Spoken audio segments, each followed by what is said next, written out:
Come vivono i sardi all'estero questi momenti di emergenza a causa del coronavirus? Sono sospesi tra due momenti diversi, da un lato la preoccupazione per i familiari e gli amici in Sardegna, dall'altro la situazione, in questo caso nel Regno Unito, che sta vivendo ora il picco dei contagi. In proposito abbiamo sentito una nuorese che vive e lavora a Londra, Ilaria Andria.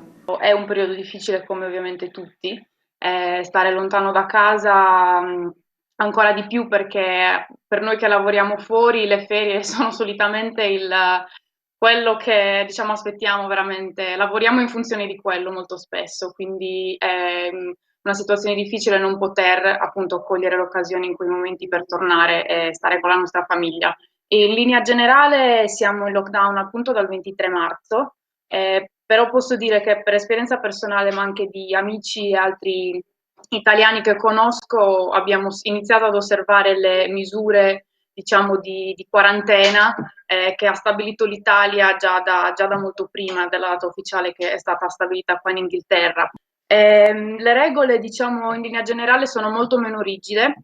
Non abbiamo l'obbligo di utilizzare diciamo, l'autocertificazione quando usciamo, il governo dà la possibilità comunque di andare nei parchi, per esempio, per fare attività fisica. La situazione si è evoluta abbastanza in maniera rapida ed è stato quello lo shock, perché personalmente penso che inizialmente la gente abbia pensato che fosse una situazione troppo lontana da noi, che non sarebbe mai arrivato neanche da noi o che se fosse arrivato sarebbe stato diciamo molto, in maniera molto controllata, invece ci ha colpito anche qui e gli ospedali si sono riempiti molto in fretta.